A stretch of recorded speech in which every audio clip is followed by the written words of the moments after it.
I swear that 90% of feminists suffer from some level of cognitive dissonance, because tell me why, when the conversation shifts from the patriarchal norms that apply to women to those that apply to men, all of a sudden the feminism just evaporates from their body. Pink tax is a real thing. So you gotta until that system is upended. If you want to be in the presence of a woman, you gotta pay for that. Sorry, buddy, that's what it is. Getting your teeth done is the same thing as getting a BBL. Hold on, hear me out. I never understood why people who are okay with one type of cosmetic procedure turn their nose up at people who get another type of cosmetic procedure. The fictitious victimhood of men, again, on full display. Never anything specific. The women betrayed him. How did he betray her? How did she betray him? I want to know.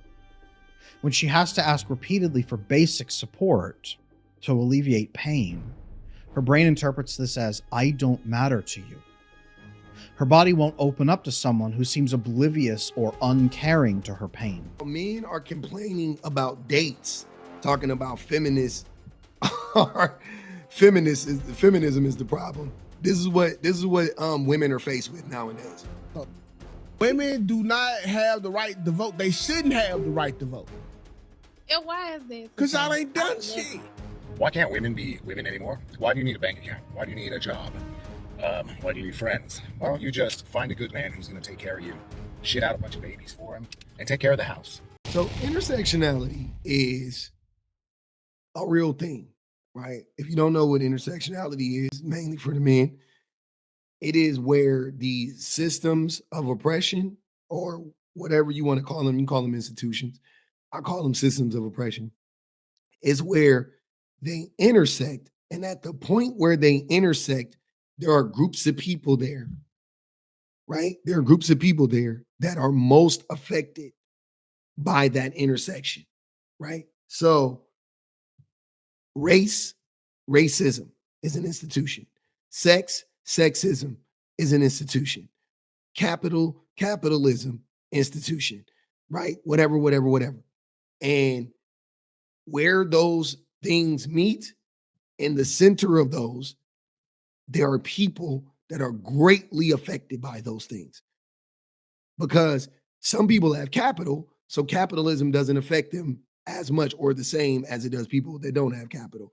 Some people don't have capital, and some people belong to the some people have capital and they belong to the oppressive class, i.e. white people. And it doesn't really affect them the same, right? The system doesn't affect them the same.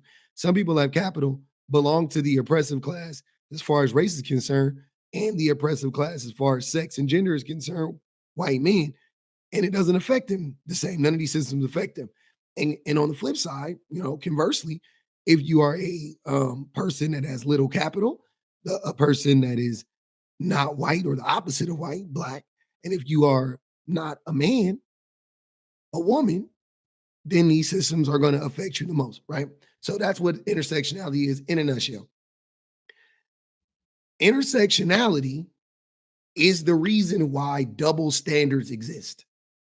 Just so we're clear, intersectionality is why double standards exist. And we're going to get into that right now, right? But the way that men lack all nuance when it comes to these discussions, refuse to understand it, is the reason why the conversations aren't allowed to progress. And that's why men do that. Men don't want to have any nuance when we have these discussions. Because once we start peeling back the layers and connecting the dots, then men will have to recognize the role that they play in the oppression of other groups of people, right? Me as a black man, I have to recognize the role I may have played or play in the oppression of women and children.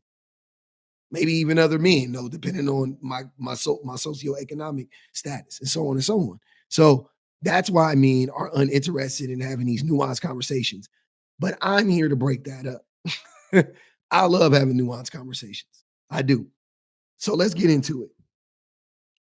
I swear that 90% of feminists suffer from some level of cognitive dissonance, because tell me why, when the conversation shifts from the patriarchal norms that apply to women to those that apply to men, all of a sudden the feminism just evaporates from their bodies. And you can tell it's cognitive dissonance because the second the check hits the table, they start to get real creative with the way they justify these norms. Oh, but women spend so much money on makeup and their clothes and their perfumes. Okay, so if a man did all of those things, if he wore makeup, if he wore designer clothes, are you suddenly paying for the date? No, right? So the argument actually has nothing to do with that. And also, wasn't the latter half of the last decade spent saying that women don't do those things for men, that they don't dress for men, they don't wear makeup for men? What happened to that argument? Or does it just, again, evaporate once the check hits the table? Oh, but I deserve to be compensated for the additional risk and danger of going out with a man. All right, fair point, right? Men are dangerous, right? Anyone who has female friends knows that they've had weird experiences with men. But in the case of dating, right, you're going to a public location, ostensibly a restaurant. This is a person you vetted for their education, for their income, for whether or not they have friends, for whether or not they seem like a sociopath. You've probably FaceTimed them, talked to them, texted them for a period of time, right? The probability that you face any danger during your date, if it's present, was obviously not enough for you to choose not to go. Do you know how I know this? If I personally felt my life was in danger, a $30 meal would never incentivize me to go, right? So a lot of things are happening here, but I want to address the last part. So you're acknowledging that the money is insignificant, like, oh, it's just a $30 meal, but then you're complaining about the man paying for it. So is it about the money or is it about the principle? Just like you just said, exactly what you just said. Obviously, women aren't going on the dates for the money or whatever the case may be. And that 30 or 40 or $50 didn't even make up for all the time and effort they put into it. So it's not about that. Let me tell you why. Let me tell you why this is a thing. And this is what I kind of touched on earlier. Because capitalism, misogyny, racism, whatever, because these systems of oppression still exist, we cannot, as a society, expect the oppressed group of people to change, right? Meaning, traditionally, men pay for dates, men, da, da, da, da. The reason, a humongous reason why, and there's so many reasons why, but it's men showing that they're intentional. It's men proving that they're safer. Men also, because of history and because of misogyny, men are prone to using women to extract as much as they can get out of a woman. So women are leery of that because they don't know, because the majority of men will do that and have done that. So they're like, nah, at the very least, you have to pay for the date. And since capitalism still exists and there's a thing called a pink tax, and it just costs more in general for a woman to exist, you're going to have to make up the difference when we go out on dates. That's really what it is at the end of the day, as if you ask me. I don't care how far we progress in this until we completely get rid of capitalism and until we completely get rid of sexism. Men are going to need to pay for dates. Men are going to be expected to maintain the household financially, if the majority of the time. And I mean, not to say they're expected to, but if there are women out there that expect a man to do that, I don't have a problem with that, again, because not only do women make less money than men per capita, right? Especially after they have children, women have to spend more money per capita than men just to survive. Beyond the beauty standards and all of that stuff, we're just literally talking about, you buy a pack of razors, she buys a pack of razors, her razors cost $5.50, your razors cost $3.75. You buy, you know what I'm saying? Your upkeep, your haircut costs $60, her haircut costs $180. Like, the pink tax is a real fucking thing. So you got to until that system is upended. If you want to be in the presence of a woman, you got to pay for that. Sorry, buddy. That's what it is.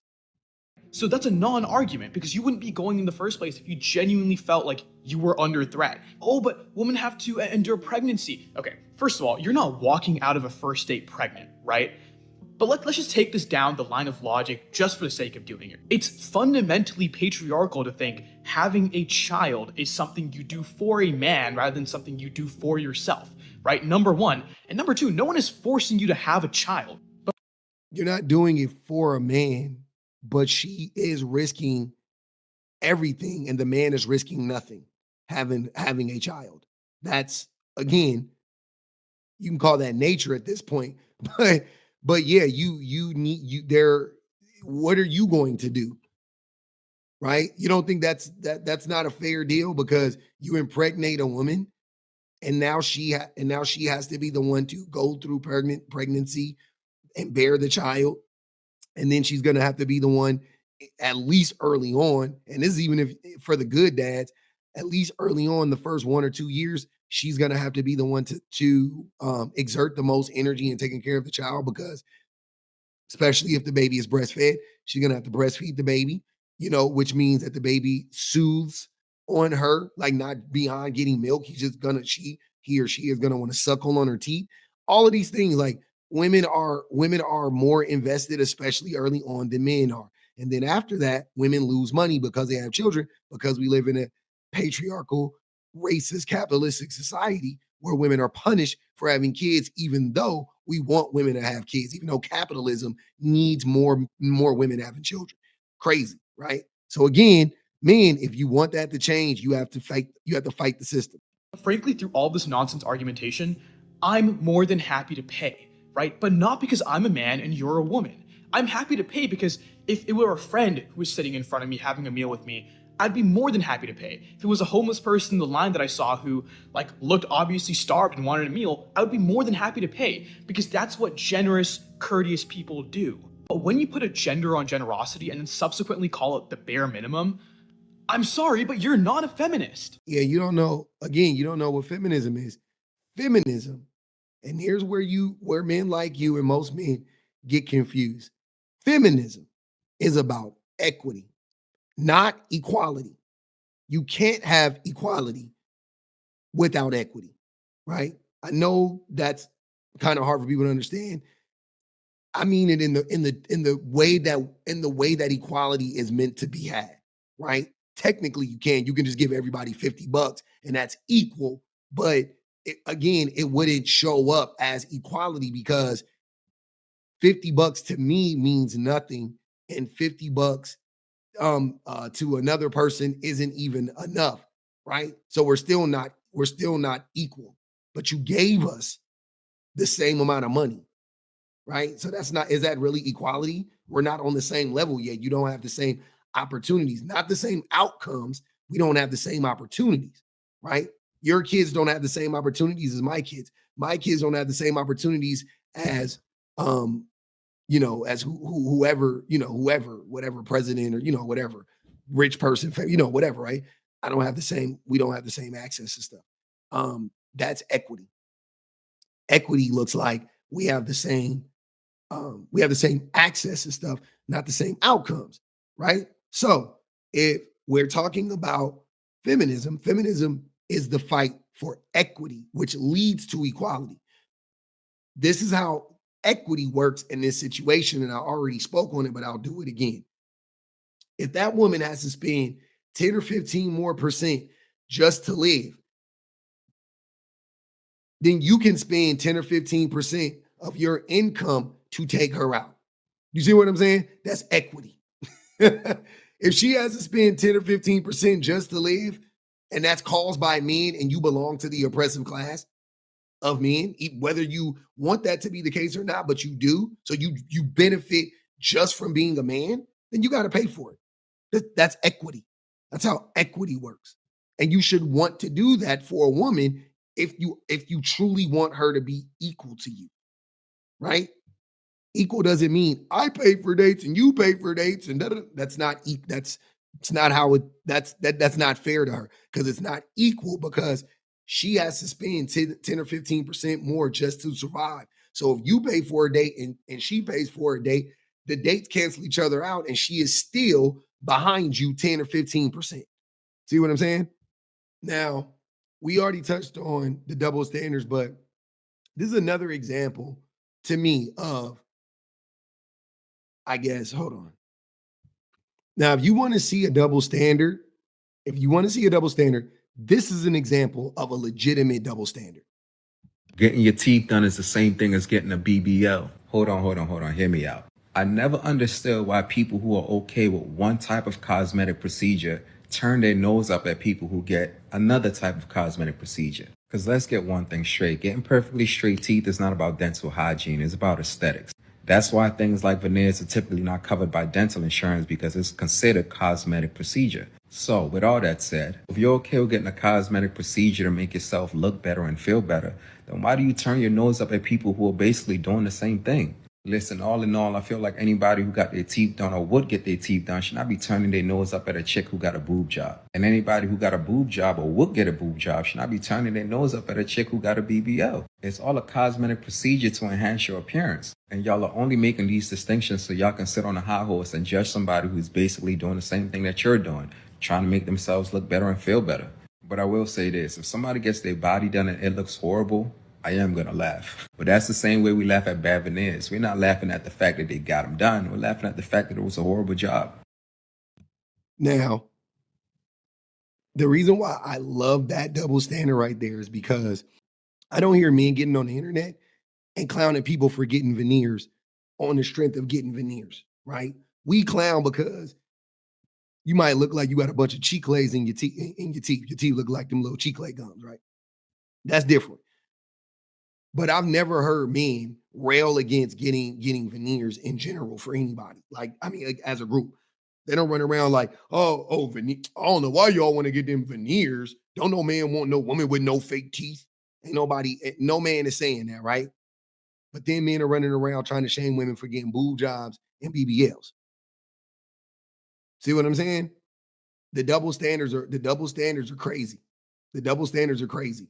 Now, anybody gets veneers, men and women get veneers. That's not what I'm not saying that. I'm saying that we tend to only talk about shit. I've only, for the most part, the only things that I hear people going against are things that women do. You know what I'm saying? Like pretty much only women get boob jobs and only women get BBLs aside from Drizzy, right?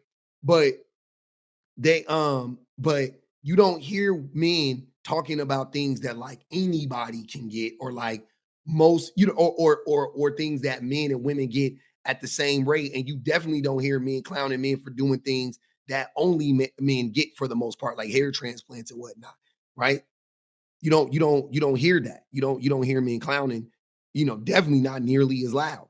But things that are mainly, for women or only for women, oh my God. Oh my God. Men won't shut up about it. Men will not shut up about it. That is a double standard. That's what it looks like. And that's harmful.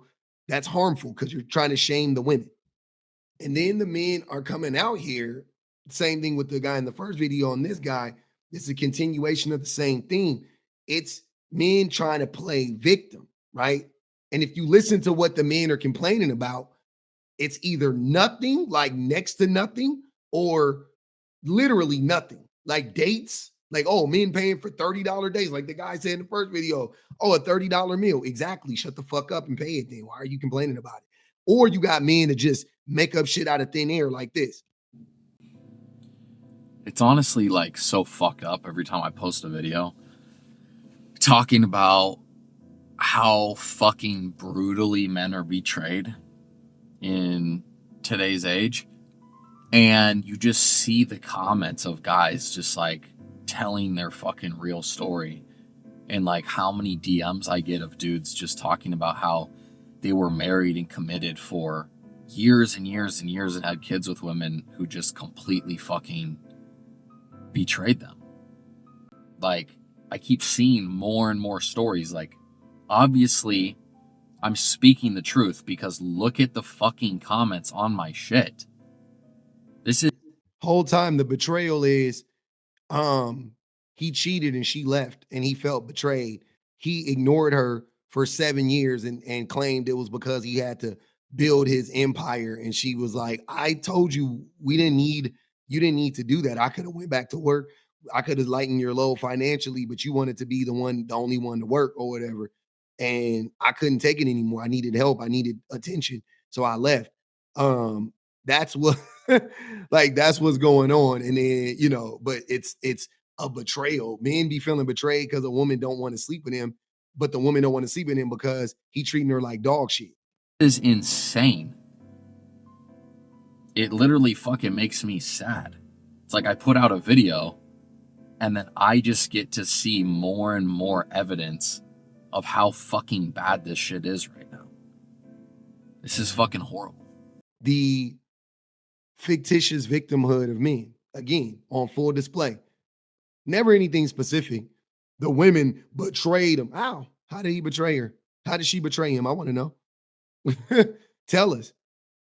But you listen to the shit that men are complaining about, right? You're hearing it. You're hearing it. I love what the first guy said, the cognitive dissonance. But he said of feminists and feminism. No, it's misogyny. Because listen to what you guys are, listen to the complaints you guys have, and then listen to a man articulate like just like a glimpse into the shit that women are experiencing in relationships with men. Now, a lot of younger wives will have that challenge, but wives who've been in a marriage for a longer period of time, it gets worse. Reason number 2 that women pull away is accumulated resentment from their unmet needs. Okay. The resentment process begins to build. She feels an emotional or logistical burden that's not being shared. She's doing too much in her life. She's asking for help. She's not getting it. She's feeling dismissed. The biggest one is when they start voicing that they don't feel emotionally connected to you and they start emotionally starving and you don't do anything about it. Usually because you don't know how, you don't understand, or you start dismissing it. But her brain creates what we call cortisol associations. I'm hurting. I'm exhausted. I'm nervous. I'm worried. I'm overwhelmed. And when I tell you, you don't care. Cortisol association says, when you touch me, my stress response activates because you don't care about me enough to help. Touch becomes a reminder of feeling unsupported and overwhelmed. This is a protection mechanism. Her body reduces sexual connection to protect her from further disappointment. When she's drowning in responsibilities or unmet needs, and you approach for intimacy, her nervous system screams, he wants more from me when I'm already empty. He doesn't care about me, but he's demanding from me. The resentment floods her system with cortisol, making physical touch feel like another demand rather than love. Now, the other side of this, if you're in a relationship where the husband is the primary provider, like most couples, then what's going to happen is when she comes to you with financial things, your brain will say, you're demanding more money from me when you won't even touch me or have sex with me. On the inside, that's what your brain is saying. Her brain is saying much the same in the other direction. You're demanding sex from me when you don't even care about how I feel and how I'm in pain, right? It's resentment. And mind you, money is a necessity. Sex isn't. So if a woman is asking you for money, more than likely she ain't asking you for money just to go blow a band at the fucking strip club. She wants some money so she could buy something for the house or something she needs or whatever, right? So it's not even a one-to-one. Like you being resentful because she's not giving you her body versus you not giving her a necessity, aka money, not the fucking same. You owe her money. I want this to be very clear to the men. If you are the provider, you owe that woman money whenever she asks for it. I'm sorry to tell you that. Whenever she asks for it. Like, I mean, outside of like she's putting you in financial ruin type shit, you owe her money whenever she asks for it. Me personally, I don't think your woman should ever have to ask you for money. I think that's one of the weirdest I think that's so strange for a woman to have to ask you for money. The only thing my wife has to ask me for when it comes to money is to transfer money from like some account or something like that. It's like I got paid and it's in another account and she's like, "Oh, make sure you transfer that to this account." Like she, you know what I'm saying? Like I never, my wife like ask him, "What the fuck? We're married. Like go get the fucking money. Like what are you doing?" That's crazy. You know what's funny about that too? I'm going to go on a quick little tangent. I thought about this too with my wife. I thought about why it's hard for us to buy presents for one another. And one of the main reasons is because like we share everything, right? We share everything. My wife can go get whatever the fuck she wants whenever she wants to get it, me the same, right? She doesn't have to ask me. She does sometimes, depending on what it is. I don't know, she's funny, but she doesn't need to ask me for shit. I don't care. But yeah, we can get whatever we want, right? When we want to get it for the most part. My wife, though, I mean, because we share money, though, I can't like give my wife $500. It's not, it don't hit the same. You know what I mean? Like, I can't do stuff like that. Like, if you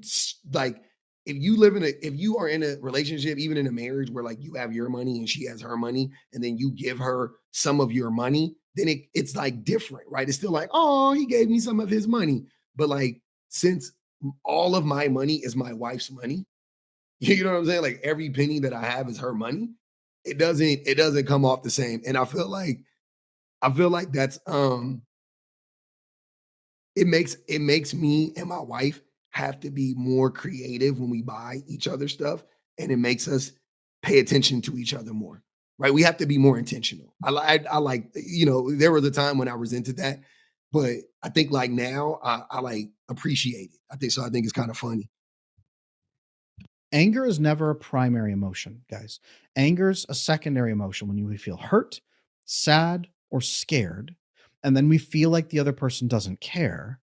We get angry to make them care, to protect ourselves. Now, I'm going to be really clear here. When women are asking for help on things, it's not usually the tasks themselves. I mean, it is, but really, they want to feel like you care about their struggles, that you care enough to act. When she has to ask repeatedly for basic support to alleviate pain, her brain interprets this as, I don't matter to you. Her body won't open up to someone who seems oblivious or uncaring to her pain. Leaving dishes around everywhere because you won't bother picking up, not noticing when she's just stressed out and asking how she's doing, treating her requests for help like nagging, being contemptuous and dismissive of her, pushing back, meaner than she is, right? All of that creates a cycle where she says, you don't care that I'm in pain. Maybe you even think it's funny. That's going to squash her sex drive. So resentment, one of the biggest crushes on sex drive ever of everything else. I get asked all the time, what is my attachment style? What is my attachment? That is what I've been trying to tell men this whole time. And if you listen to the things that women are going through by, being put through by men versus the things that men are being put through by women, it's not the fucking same. That's interpersonally. That's in a relationship. That's the betrayal that fucking other idiot was talking about. It was like, oh, men have been betrayed. No, they haven't. You just never paid attention to that woman, and then she left you. It ain't a betrayal. And then in the first one, it was like, in the first one, it's like, feminists are crazy. They don't understand double standard. Feminists are crazy. They don't understand double standards. Like, no, they get it.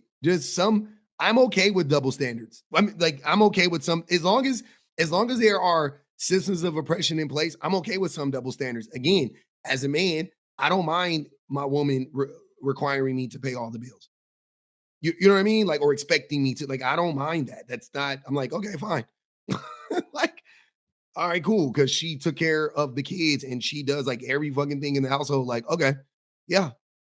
Okay, cool. As long as women are still being socialized to be, like Santa's little helpers, essentially, because that's how men socialize women, to be like helpmates and shit. Then fuck, let's, like, at the very least, we could pay their way. You know what I'm saying? Like, provide for them if you can. You know what I mean? Again, I'm saying it's okay for women to expect that out of men. Most women don't, but it's okay for a woman to expect that out of a man. That's all I'm saying. That double standard can exist, and it has nothing to do with removing feminism. It is actually very feminist, because that is what equality looks like. That's what it looks like. I'm doing 100% of the labor in the house. I'm doing 95% of the labor in the house. Go out and make the fucking money. Sounds fair to me. Sounds like equity, if you ask me. And while men are complaining about dates, talking about feminists, feminism is the problem. This is what women are faced with nowadays. Women do not have the right to vote. They shouldn't have the right to vote. And why is that? Cause y'all ain't done shit. You got to do something. Like, okay, That's crazy. the people, men, we put our life on the line, right? We went to war about this whole voting and freedom of talk shit. We did this. We put our life on the line. Why in the fuck would y'all have a say so? And let's say y'all vote somebody. Let's say y'all vote for the president, right? Mm-hmm. And it's a president. Oh my God. Well, my mom just walked in here with. What's up? What's up with it, Mom Dukes? I voted. Hey, if it was up to me, Mama, you won't have that sticker today. I'm just. Why is this funny? The craziness of misogyny is wild. Like as a black man, because if I were on a podcast and a white man was telling me to my face that that if it were up to him, I wouldn't have the right to vote, there would be no laughing involved.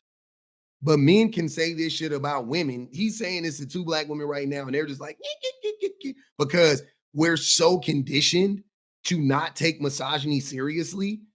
Like racism, red flags, for sure. We react. As a society, we do. We react completely different to racism than we do to misogyny. Completely different, right? Some of it I understand because of slavery. And slavery wasn't, a gender-based institution. It was a race-based institution. Don't get me wrong, I get that. But intersectionality would tell us that, oh yeah, no, it was definitely had a lot to do with gender too. But anyways, watching this play out is crazy. It's crazy. Now, that's not awful. So listen, just let's say y'all vote for president, right? Mm-hmm. And the president sent us to war. Men, because women don't go to war. Y'all don't fight on the front line. I feel like y'all shouldn't be able to vote for nothing that y'all can't participate in. It's like you voting for who can build the streets and you don't know nothing about building the street. So that's just why I don't think that women should be able to vote. But I don't think most people should be able to vote, actually. I was just about to say, regardless of it being a woman or a man, a lot of people should vote because a lot of people don't understand what they're voting on. And by a lot of people, I think that y'all three would fit into that category. But I do think that y'all, I'm going to say this. I know it sounds crazy. I do still think that y'all deserve to vote, though. I'm going to say it because what the fuck was that? That was crazy. But that's what women have to contend with. They're dealing with men trying to strip away their right to vote. And men are out here complaining about paying for $30 dates. Why can't women be women anymore? Why do you need a bank account? Why do you need a job? Why do you need friends? Why don't you just find a good man who's going to take care of you, shit out a bunch of babies for him, and take care of the house? It's such an easy life. It requires no thought at all. So you don't have to pretend that you're smart. You just coast and just stop trying to have your little ideas. Quit reading and just make a bunch of babies as the gods intended. Wow, what an appealing sales pitch. No thinking, no reading, just be a mindless baby factory. Truly. You really cracked the code on what women want, didn't you? But let me translate what you're actually saying. You're saying, why can't she be financially trapped anymore? Why does she get to have options to leave me if I treat her like shit? And my favorite, why does she need to have a support system who might show her that she could do better than this? See, when you are afraid of a woman having a job, a bank account, and friends, those aren't traditional values. No, that comes from the abuser playbook. Yeah, because see, financial control. Those are traditional values. I disagree with that part. That is like, that's like the cornerstone of traditional values is stripping away a woman's autonomy. That's where it comes from. Traditional values are literally stripping away a woman's autonomy. So we got let's make sure we call that out. The abuser playbook. Yeah, because see, financial control, isolation, intellectual suppression, those aren't from a loving relationship. No, those are literally the warning signs that every domestic violence organization warns women about. And notice how you're like, it's such an easy life and it takes no thought at all. Tell me you've never taken care of children or managed a household without telling me. Because running a household and raising kids is incredibly demanding work. But you wouldn't know that because you don't respect it. All you want is unpaid labor with no exit strategy. I mean, you know what? You know why running a house, everything she just said is so right. It's crazy because when you go to work and you don't run a company, right? Because the vast majority of people don't run companies. When you go to work, you're only responsible for yourself. Like I was in car sales for like 13, 14 years ish, somewhere around there. When I would go to work, I would clock in, I would get me some water, I would high five the guys, you know what I'm saying? It was very much a fraternal, institution selling cars. I wouldn't really start my shift like, let's say we started at 2. That was when I had to be clocked in. I didn't really start working until like 3:00 because I'll be like, just jacking around. I'll walk the lot. I take my cup of coffee. I go walk the lot, look at cars, look at what happened last night when I left, who sold what cars. You can say that's work, but whatever. I wouldn't really start working until like 3:00, like an hour after my shift. Now I'm bored. I'm done doing all my fun stuff. Now let me go make some phone calls. But at the end of the day, I'm only responsible for myself. And I mapped out my day. I blocked off like, oh, I'm gonna make calls between these hours, and I'm gonna hit the lot between these hours, and I'm gonna come back and make more calls and send emails and blah, blah, blah, blah. But I was only responsible for myself. When you run a household, you're responsible for everybody in the household, including yourself. And you're responsible for the house itself. Like houses and homes are like people in it of itself. Like if the drain is messed up, you got to get that fixed. The paint is peeling, you got to get that replaced. The electrical went out in this room, you got to get that addressed. You got to write all this down. You have to map it all out. There's a bill that needs to be paid. Like the house in and of itself is almost a living, breathing organism. So if you have a family of 4 and you got a house, that's like, goddamn, that's a lot. That's a lot to keep on your plate, man. Like CEOs don't even do that much.